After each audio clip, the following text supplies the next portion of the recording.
Salut les filles, alors aujourd'hui je vous fais une vidéo spéciale make-up tropical mais aussi spéciale petit budget. Alors tout ce que j'ai fait c'est vraiment avec un make-up très abordable, des produits que vous pourrez certainement vous procurer à petit prix. Concernant la palette que j'ai présentée, c'est une palette que j'avais achetée sur eBay il y a un moment de cela. Je vous mets tous les liens dans la barre d'informations parce que c'est uniquement des produits que j'aime, que j'utilise au quotidien mais qui ont vraiment un superbe effet. En tout cas, si vous voulez réaliser ce make-up tropical un petit peu corail irisé avec un blush assez soutenu et des lèvres légèrement nude, mais nude transparente et pas nude effacée, restez là. La première chose que j'ai faite, c'est que j'ai appliqué un primer sur l'ensemble de ma paupière mobile et fixe, c'est celle de chez Kiko, qui est vraiment pas mal, mais qui n'est pas aussi bien que celle d'Urban Decay, bien entendu. Il y a une grave différence de prix, et elle s'explique, parce que celle-ci est moins couvante, mais ça tient quand même ses promesses, c'est-à-dire que les fards tiennent plus longtemps. Ce que je vais prendre, c'est une palette de fard à paupières que j'adore, c'est ma palette 26 Combo, que j'ai achetée sur eBay, et je vais commencer par faire en fait mon creux de paupière, avec cette couleur juste ici, qui est un taupe foncé légèrement irisé, et c'est cette subtilité qui va donner vraiment la profondeur au regard, et aussi ce petit côté irisé qui sera marqué d'autant plus par le corail. Alors je prends un pinceau comme ceci, qui est un pinceau vraiment très précis, c'est mon E45 de chez Sigma, je l'adore. Il me sert à appliquer des couleurs foncées en creux de paupière. Et en fait, une fois que je l'applique, mon pinceau, je garde l'œil ouvert. Et quand je garde l'œil ouvert, ça me permet d'avoir mon fard à paupières qui reste au même endroit, ou qui bouge pas énormément. Et du coup, j'ai quelque chose de plus précis. Je fais des petits mouvements de va-et-vient. Et dès que j'arrive au coin externe, je fais des petits mouvements circulaires pour déposer plus de produits à ce niveau-là. Alors ce que je vais faire maintenant, c'est que je vais prendre mon E25 de chez Sigma, j'ai rien appliqué dessus, et je vais simplement fondre davantage la matière. Ensuite, je vais prendre une couleur violet foncé, juste ici. C'est un prune foncé irisé, qui est vraiment très joli. Je vais l'appliquer en fait avec un pinceau plat basique. Donc je prélève cette couleur, et je vais l'appliquer au dernier tiers de l'œil, comme ceci. En le faisant remonter jusqu'au fard taupe, pour avoir une petite intensité supplémentaire au niveau des couleurs, et un petit côté un petit peu prune, qui se mariera vraiment très bien avec le corail. Alors je prends mon pinceau mélangeur basique de chez Sigma, qui est le E40, le numéro c'est complètement effacé de mon pinceau, et je garde l'œil ouvert en même temps que je fonds. Et ce que je vais faire maintenant, c'est que je vais appliquer ma couleur en highlight. J'ai choisi une couleur vraiment très discrète, limite invisible. Elle fait partie de cette palette. C'est soi-disant un blush, juste là. Je trouve pas que ce soit un blush vraiment très marqué et très utile en soi, mais il est vraiment bien lorsqu'on veut un highlight qui est vraiment discret. Et du coup, on aura le highlight assez mat, avec le côté vraiment très irisé au niveau de la paupière mobile. Ça sera une jolie alliance. Et ce pinceau, c'est le E50 de chez Sigma, et je l'adore pour le highlight. Ensuite, ce que je vais faire, c'est que je vais prendre un autre pinceau plat. C'est mon pinceau plat à poils longs de chez Sigma, le E60. Et je vais prendre une couleur tout simplement magnifique. C'est ce pêche irisé qui est juste sublissime. Donc je l'applique sur mon pinceau. Je vais prendre mon petit miroir pour voir ce que je fais. Et je vais l'appliquer au niveau du centre de la paupière mobile. Et le fait de l'appliquer après avoir fait mon creux de paupière, ça me permet en fait d'avoir plus d'intensité au niveau de cette couleur claire. Parce que généralement, quand on applique le creux de paupière, ça se mélange et on a beaucoup moins de couleurs qui ressortent au niveau de la paupière mobile ensuite. Comme là, je veux la jouer carte irisée, je trouve que c'est très bien. Ce que je vais faire maintenant, c'est que je vais prendre un pinceau qui est un pinceau crayon. Celui-ci, c'est le mini de mon kit. Il est beaucoup plus petit que l'autre. Je vais mettre les deux à côté. Alors, mon E30 du kit et mon E30 basique. Vous voyez, il est plus pointu. Et il va me servir en fait à faire mon coin interne. Et mon coin interne, j'ai décidé d'appliquer la couleur qui est juste au-dessus, qui est un pêche légèrement irisé et qui est juste sublissime. Je l'applique parfois uniquement sur la paupière mobile. Ou juste comme ceci. En fait, ça va faire un joli mélange entre le pêche beaucoup moins irisé avec celui qui est très irisé, limite pailleté. Et c'est une belle transition, je trouve. Alors ce que je fais maintenant, c'est que je vais prendre un pinceau. Lequel? Ben, je vais prendre le même, tiens, vu que j'ai terminé mon maquillage. Et je vais reprendre la couleur pêche, irisée, le corail là, sublissime. Et je vais l'appliquer au niveau du ras de cils. Comme ceci.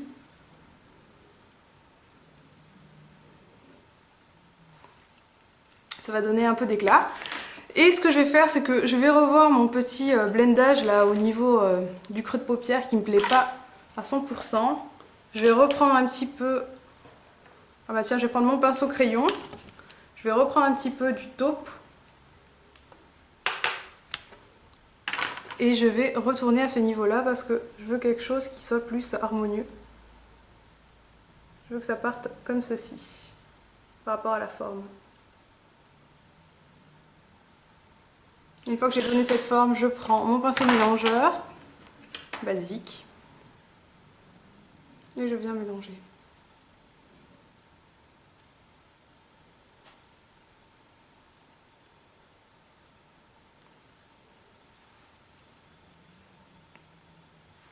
J'ai envie de reprendre un peu de pêche super irisé et de le rappliquer à ce niveau-là.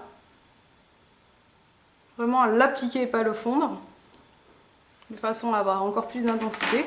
Et ce que je vais faire, c'est que je vais prendre un crayon noir. C'est un crayon noir qui n'est pas exceptionnel en soi, mais dont je me sers pour faire ce maquillage.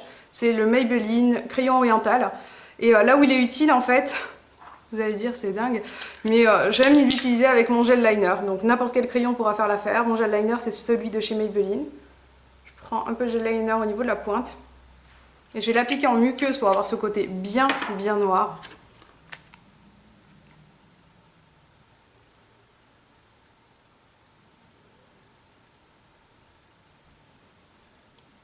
Et une fois que j'ai ça, je vais l'appliquer rapidement au niveau du ras de cils supérieur avec un pinceau plat que je viens de commander chez Sigma, c'est le E15.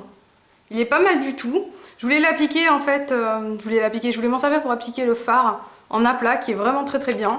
Et là j'ai vraiment envie d'appliquer du noir crème. Comme on a quelque chose de très irisé, très pailleté, je préfère avoir une texture crème qui tiendra très bien et qui marquera le contraste entre les deux. Alors ce que je vais faire pour l'appliquer, c'est que je vais regarder vers le bas et je vais le mettre comme si je le mettais entre les cils dans un premier temps. De cette façon, j'en aurai un petit peu dans la muqueuse supérieure. Et puis ensuite, je vais tâcher de rester vraiment très proche de ma ligne de cils.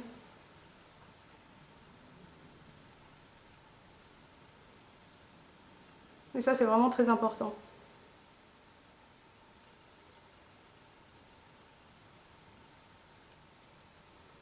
Alors c'est un maquillage qui à mon sens ne se porte pas sans noir, parce que c'est ce qui permet vraiment d'avoir un œil éveillé, mais à côté de ça il ne faut pas avoir un trait qui sera vraiment trop tracé et trop épais. Du coup ça apporte une petite touche de légèreté dans ce maquillage qui est déjà très chargé je trouve.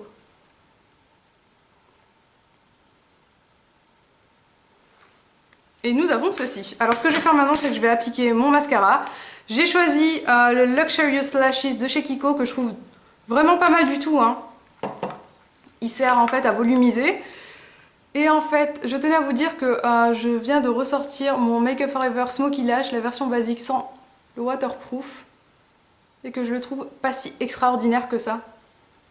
Après des années à avoir essayé l'Aqua Smoky Lash, je préfère l'Aqua Smoky Lash. Mais mon number one, vous savez ce que c'est l'effet Fossil Shocking d'Yves Saint Laurent. C'est juste une pure folie.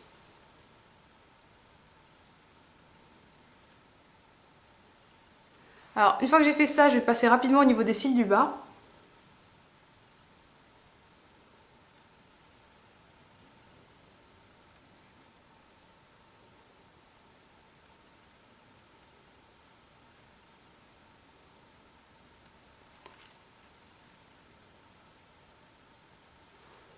Alors voilà, j'ai appliqué mon mascara et je vais appliquer un top coat par-dessus, toujours de chez Kiko, qui est le top coat volumateur, qui est juste extraordinaire, qui se présente comme ceci, avec une brosse mini qui attrape vraiment très bien tous les cils. Et en fait, la combinaison des deux, ça vous fait juste des cils de dingue. Du coup, je pense que je vais rester sur cette routine pour l'instant. C'est presque aussi bien que mon Aqua Smoky Lash. Moi, je trouve en tout cas que c'est extra.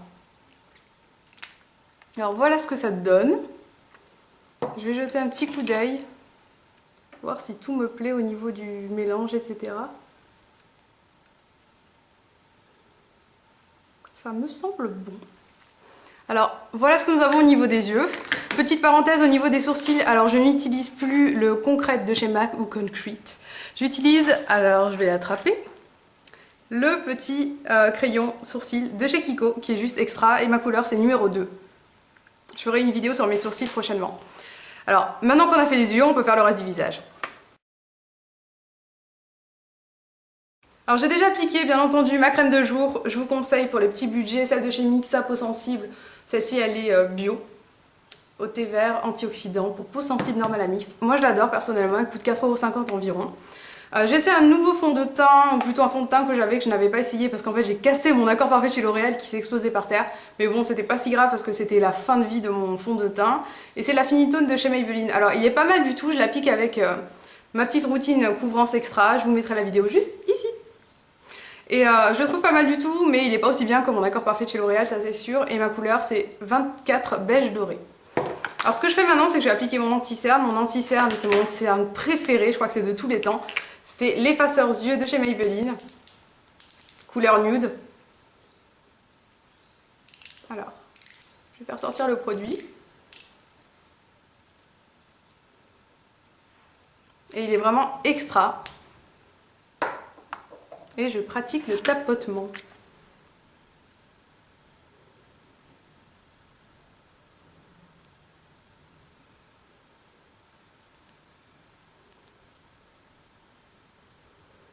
Et nous avons ceci. Alors ce que je vais faire maintenant, c'est que je vais appliquer une poudre pour fixer le tout et avoir quelque chose qui tient bien. Et de la même façon, je vais apporter une petite couvrance supplémentaire avec ma poudre pressée de chez Elf, que j'adore, couleur caramel. Alors je suis pas foncée de peau, alors caramel, c'est un peu impropre comme appellation, je trouve. Et je l'applique avec un duo fibre que j'aime beaucoup, que j'avais acheté chez Coastal Scents, mais qui se vend aussi sur eBay. Pas cher en plus, je crois, 7 $, quelque chose dans le genre. Si vous voulez savoir comment payer sur eBay US, eBay UK, etc. Sans avoir la restriction de pays, regardez ma vidéo, je la mettrai quelque part dans le cadre. C'est très utile parce que j'achète énormément sur eBay US et eBay UK, surtout dernièrement. J'ai pas mal de choses à vous montrer que j'ai découvert en matière de produits et de nouveautés qui ne sont pas encore sortis en France. Notamment Maybelline, qui est pourtant... je mets Maybelline, on devrait avoir un petit peu tous les produits en même temps et pourtant on les a vraiment en retard. Donc maintenant que j'ai fait ça, je vais appliquer mon blush. Et le blush que j'ai choisi, comme j'ai quelque chose de corail irisé, j'ai pas envie de jouer la carte trop de corail tue le corail. Et du coup j'ai utilisé une couleur un petit peu corail rosé et pas corail orangé. Alors maintenant que j'ai appliqué ma poudre, je vais appliquer mon blush. Je vais pas appliquer un corail orangé, je vais appliquer un corail rosé.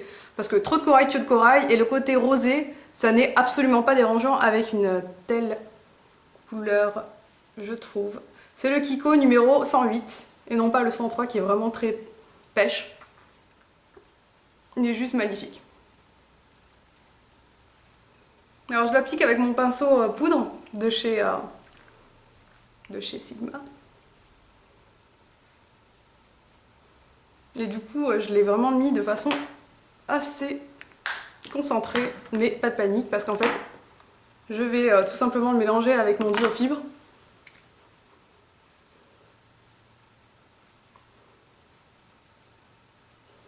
Alors maintenant que j'ai fondu le tout, je vais pouvoir appliquer mon gloss. Alors le gloss que j'ai choisi, c'est le Cashmere Rose de chez Maybelline, qui est nude rosé. Il est sublime. Je vais prendre mon petit miroir, ce sera plus facile.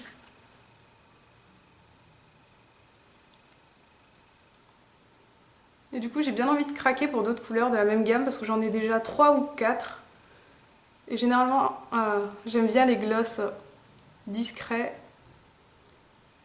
Et j'ai vu un superbe nude. Alors voilà le résultat final. J'adore ce make-up parce qu'il est coloré et qu'à la fois il est vraiment très chic et simple à porter au quotidien. Je vous refais un zoom au niveau des yeux. Alors moi j'aime beaucoup, c'est vraiment quelque chose que je porterai au quotidien sans problème. Alors j'espère que vous avez aimé ce maquillage parce que moi j'ai adoré le réaliser avec vous. En tout cas, je vous fais des gros bisous les filles et je vous dis à très vite. Ciao.